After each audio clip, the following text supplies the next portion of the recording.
All right, we are on episode 3 of our logical fallacies. And this episode is all about bad ethos. So these sometimes are people who will just use an ethos appeal.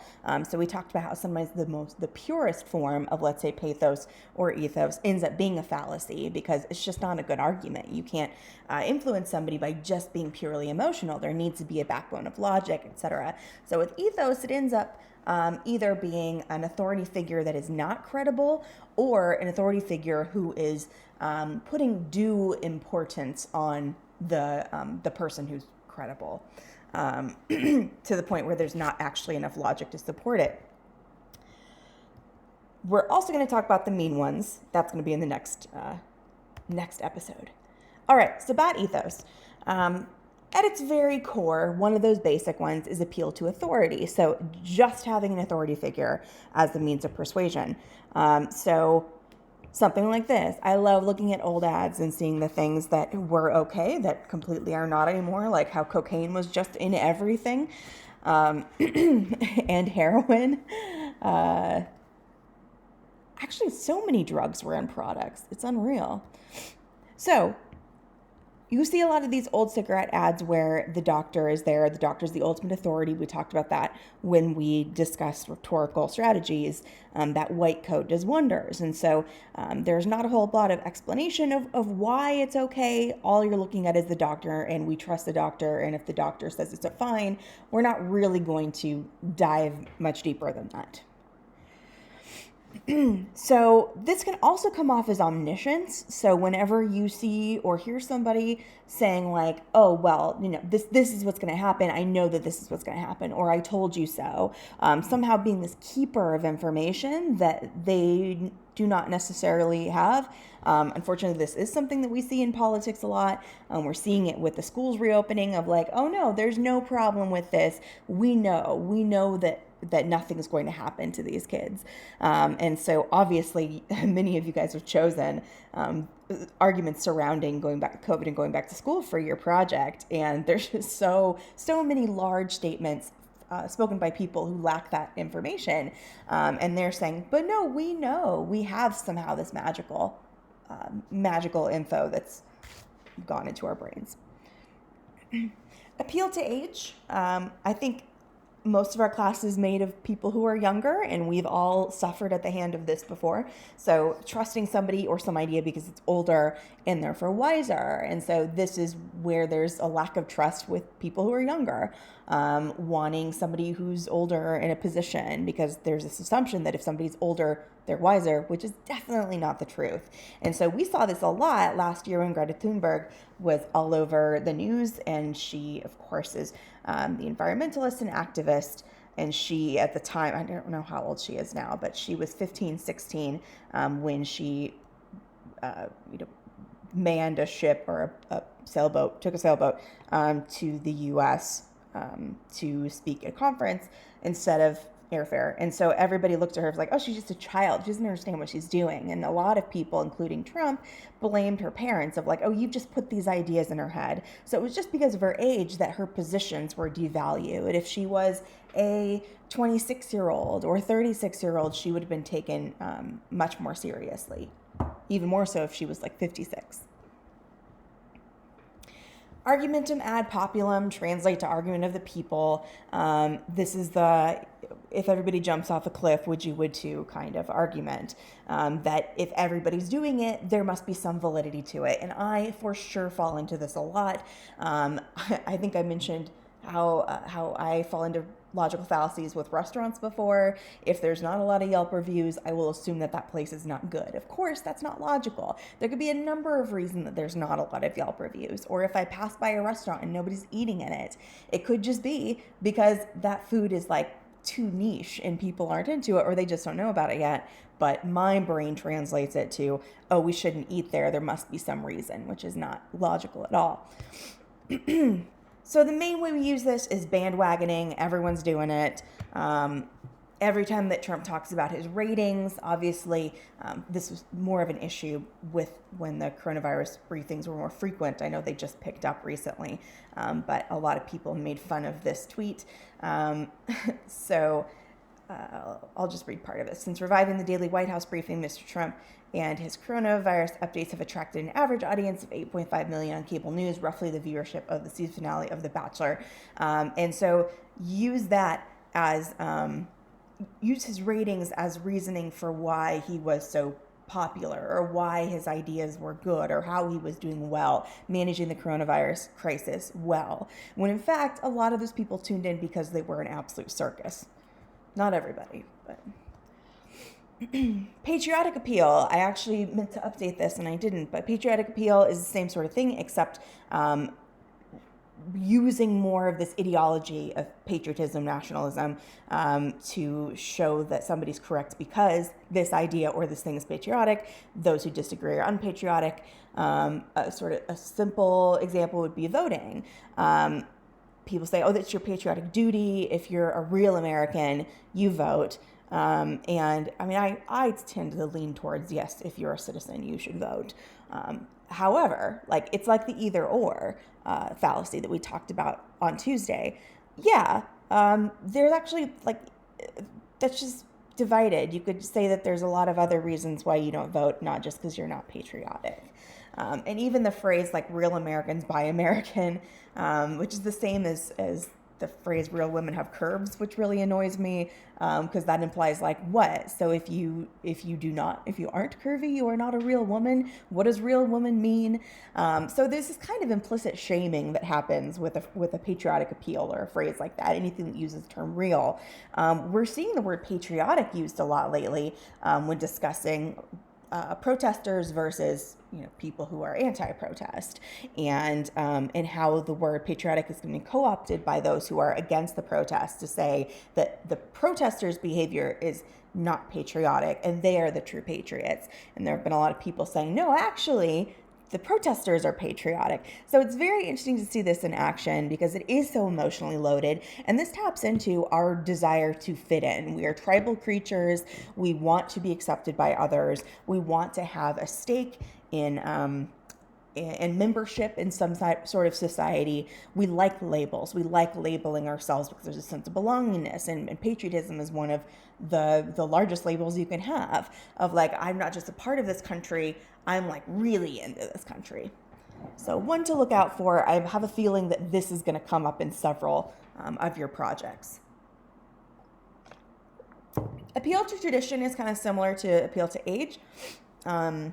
But instead of just because something's old, it's more of, well, that's the way we've always done it, so why would you change it? So this was used for slavery or lack of women's rights for back in the day to justify why it was happening, which is very cyclical. Like, well, no, it's right because we've always been doing it. Like, that doesn't make sense at all. But you're using, like, the authority figure is just the past and the status quo. And I'm sure that there's some fear in there too of what happens if we change this thing. But this is used a lot when people bring up the Constitution.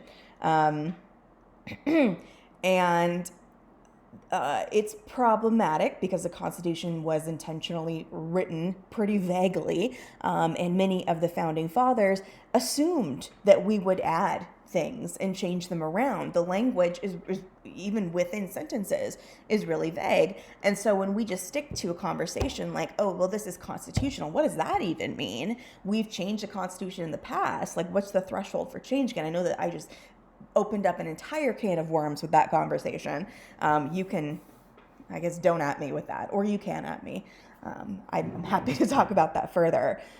But when we're not having an active conversation, engaged conversation about the issue, so let's say gun control, and we just say, like, it's a constitutional right, that is one of those, like, shutting the door kind of arguments. If you're just like, look, we've always respected it, so there, it's just it. Look, the Constitution says so. Instead of asking, okay, well, like, what does that mean? What does gun control mean? Has that changed over time? So a lot of rhetorical logical fallacies are used to shut down conversations or to try to win it quickly. And especially when they're ethos driven of, like, look, you can't talk about it because, look, this authority figure said so. Mom said so. God said so. And it stops you from actually engaging in the rhetorical practice. Always good to argue. Excuse me. False authority. very good for us to know who is speaking to us and if they are the right person to be speaking to us. The administration's come under a lot of fire, or Fox News has come under a lot of fire by having these TV doctors come on. Even like Dr. Phil talking about coronavirus, he's not a medical doctor. And in a lot of these, have sort of these weird, not backed by science, viral practices, like medical practices. And so it is definitely not helpful for us. But people listen. And I think the big thing that is happening over the past couple days is the video of that doctor, and I always forget her name, but the doctor who claims that there's all these different ways to fix COVID. That was a horrible sentence. Ways to cure COVID, and her other ideologies are just batshit insane. Things like gynecological problems come from having sex with demons in dreams. It is absolutely insane. And if you want to lose your mind trying to watch that video that Donald Trump's son posted, and now, Trump has said that this doctor is an authority figure. And of course we can see how that's really, really dangerous. I'm like stumbling over my words here because it's so senseless. It's so senseless. It's dangerous. False authorities are really, really, really dangerous. Anytime that you have like your uncle's neighbor who says like, oh no, actually COVID's not real. It's like, cool. Who are you? Like, you have zero authority to be saying that. And we live in a time a ridiculous time where people are not listening to medical professionals about a medical issue and instead listening to weird corners of the internet. So false authority might be a big part of a lot of your projects. Appeal to heaven is kind of just what it sounds like, asserting that God, like shutting down the argument with God, or using God as the ultimate authority. And you can already foresee where the problems are here.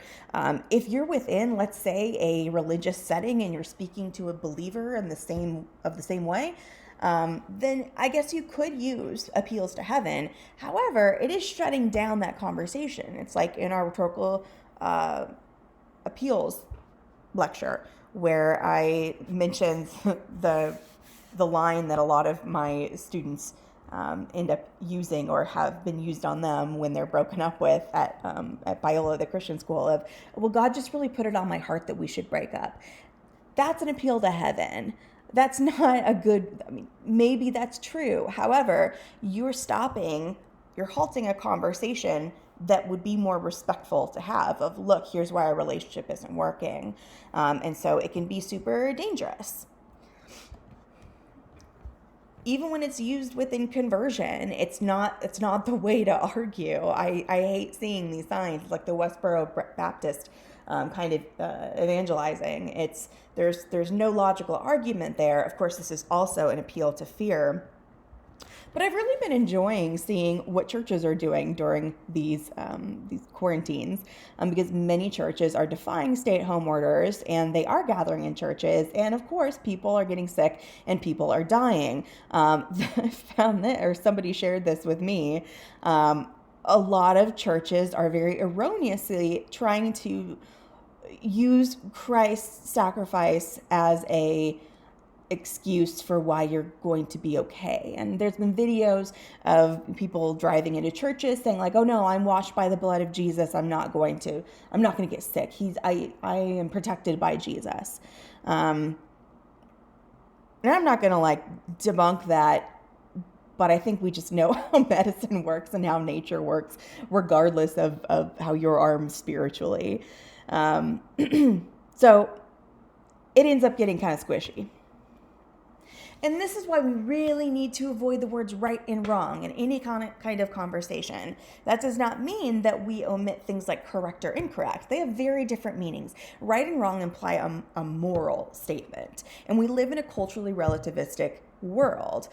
We are not morally absolutist. And so again, if you're speaking within a group of people, let's say it's you are Muslim, you are speaking to your other friends or family who are Muslim, yeah, you can say right or wrong because you have the same belief system, assumedly. However, like talking in our class, one thing that's right for one person may be wrong for another one. And so it just doesn't work. On just a logical scale, it's not going to work. You're not going to be able to communicate properly. And so words like incorrect or correct, I use terms like problematic or helpful. Anything that can imply that there is sort of a good or a bad without diagnosing, like that personal moral decision on it is really helpful because people will just stop listening often. You can define what right and wrong is, though. Denotation's important. So if you say, for the purpose of this argument, when I say right, I mean blank. So once that's established, then it's okay to do. And anecdotal. So, of course, an anecdote is a very powerful rhetorical strategy to use. It's great. However, if an anecdote is your only piece of evidence or you're only using anecdotes to prove something, it's not going to work. So this has happened a lot with a return to school arguments. Betsy DeVos was posting a bunch of interviews with moms, parents who were saying like, oh no, we have to have our kids back in school, especially, and this is a really valid argument and one that I struggle with, people who have special needs, who are need more hands-on kind of learning. Like, I don't really know what to do with that. I can't imagine how frustrating that is as a parent or as a special needs teacher. But these do not prove that school is safe. Like, this does not prove objectively that we should return to school. Of course, if it was this on top of a lot of other data, that would be a lot better.